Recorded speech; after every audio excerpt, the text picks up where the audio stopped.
Hi hello నేనండి మీ అరుణాని. ఈరోజు నేనైతే పనస పూలు చేస్తున్నానండి. పనస పూలు చేయడం కోసం నేను ముందుగా నెయ్యి అయితే తీసుకున్నానండి. నెయ్యినైతే వేడి చేసుకున్నాను. నెయ్యి లేకపోతే నెయ్యి ప్లేస్లో ఆయిల్ అయినా వాడుకోవచ్చండి, పర్వాలేదు.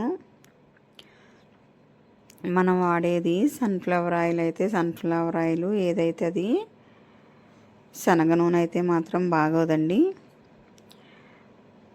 నేనైతే 1 కేజీ పిండికి ఒక 100 గ్రాములు నెయ్యి అయితే కాచి పోసుకున్నానండి. ముందు పిండికైతే శుభ్రంగా పట్టించేసుకున్నాను.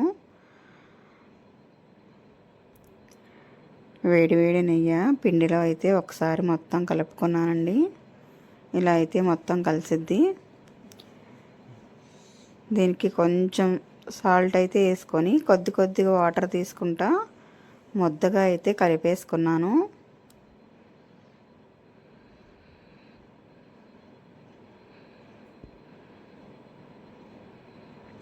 గోధుమ పిండి అండి తీసుకుంది. మైదా పిండితోనైనా చేయొచ్చు, కానీ మైదా అంత ఉపయోగకరమైనది అయితే కాదండి హెల్త్కి.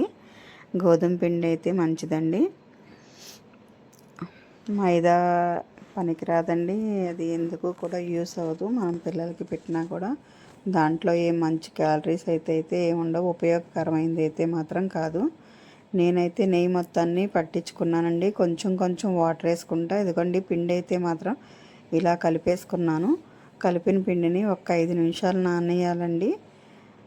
మూత పెట్టి పక్కన పెట్టేసుకొని చిన్న చిన్న బాల్స్గా చేసుకోవాలండి. మనం చపాతీ పిండి కలుపుకున్నట్టే అలా గట్టిగా కలుపుకుంటే సరిపోతుంది.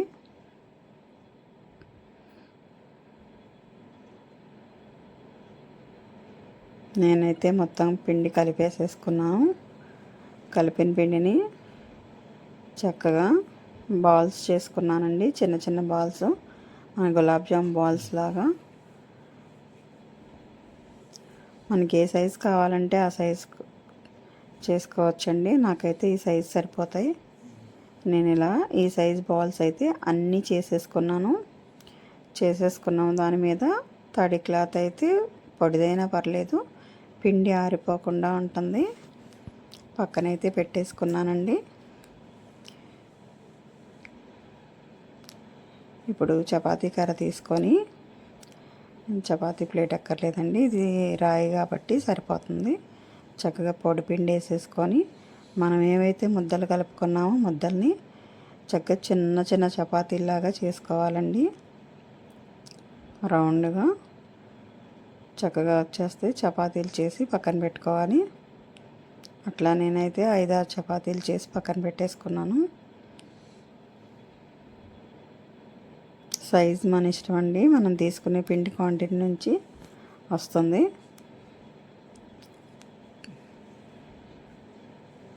చూడండి చక్కగా అన్నీ కూడా అలా చేసేసుకోవాలి.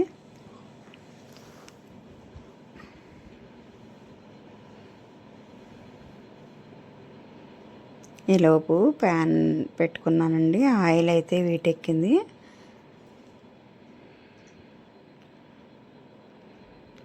ఎందుకంటే 4-5 ఒకేసారి చేసేస్తేనండి సరిపోతుంది. ఒక్కొక్క దానికోసం అయితే ఆయిల్ వేస్ట్ అవుతుంది, గ్యాస్ వేస్ట్ అవుతుంది. నేనైతే ఒకేసారి 5-6 వేసేస్తానండి. ఇదిగోండి చిన్న చాకు అయితే తీసుకున్నాను. చాకు తీసుకొని మొత్తానికి 3 సార్లు అయితే కట్ చేసుకోవాలండి. పెద్దదైతే ఇంకోసారి ఎక్కువ కట్ చేసుకున్నా పర్లేదు. చూడండి ఇలా ఫోల్డ్ చేసుకోవాలి. ఇలా ఫోల్డ్ చేసుకొని ఎడ్జెస్ ఉంటాయి కదండి, అటు చివర ఇటు చివర కాస్త నొక్కుంటే సరిపోతుందన్నమాట. అన్నీ కూడా అంతేనండి. చాలా సింపుల్ అండ్ ఈజీ అండి. చాలా టేస్ట్గా ఉంటాయి. మనం బయట నుంచి తెచ్చుకునే వాటికన్నా మనం ఇంట్లో చేసుకొని పెట్టుకుంటే చాలా తృప్తిగా కూడా ఉంటుంది. చూడండి ఎంత సింపుల్, ఎంత ఈజీగా అయిపోతున్నాయో. ఇలా నేనైతే ప్లేట్ నిండా చేసి పెట్టేసుకుంటానండి. ఆయిల్ అయితే వీటెక్కిందండి. నేను చేసి పెట్టుకున్నవి నూనె కాగిన తర్వాత ఇదిగోండి నూనెలో ఇలా వదిలేస్తున్నాను.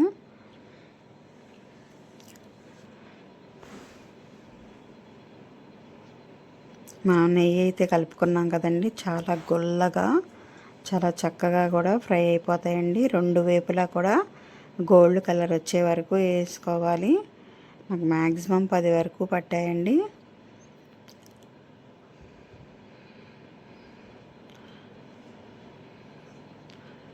నెయ్యి ఉండడం వలన చాలా గుల్లగా ఉంటాయండి.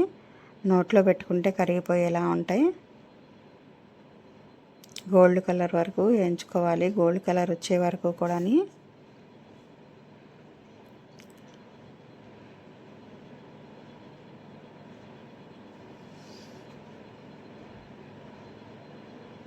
ఇలా వేయించుకున్న వాటిని నేనైతే రెండు వైపులా వేయించుకున్నానండి.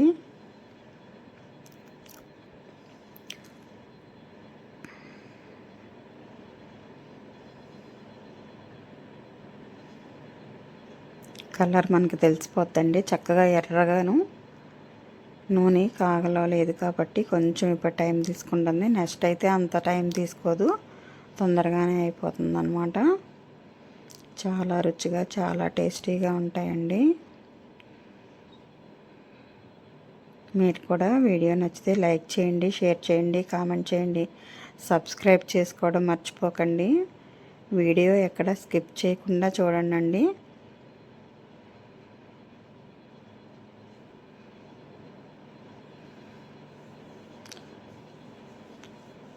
రెండు వైపులా వేగిపోయాయండి. కొంచెం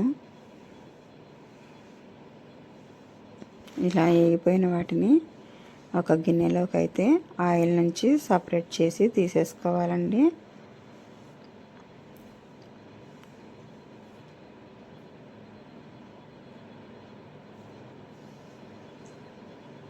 నూనె కూడా పీల్చవండి ఎక్కువగా.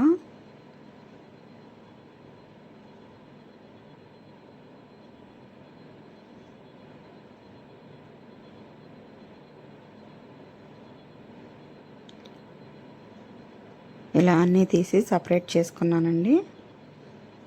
నేను వేరొక ప్యాన్లో కేజీ పిండి కదండి, కేజీ పిండికి దాదాపు 3/4 కేజీ వరకు షుగర్ తీసుకోవాలండి. నేను సెకండ్ టైం కూడా ఏం చేసుకుంటున్నాను.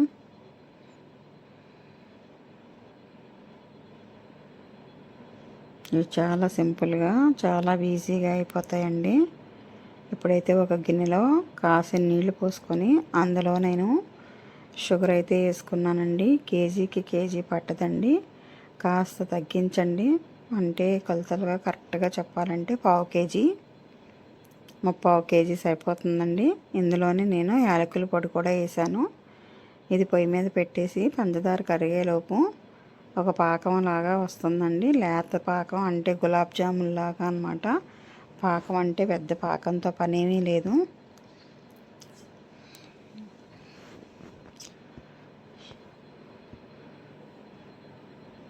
పంచదార కరగడానికి నేనైతే వాటర్ తీసుకున్నాను. వీటిని పాకం వచ్చిన తర్వాత ఒక్కొక్కటిగా నేనైతే పాకంలో వేసి తీసేసుకున్నానండి. చాలా టేస్ట్గా చాలా రుచిగా ఉన్నాయండి, సూపర్గా ఉన్నాయి. వీడియో నచ్చితే లైక్ చేయండి. మీరు కూడా ఒకసారి అయితే ట్రై చేసేయండి.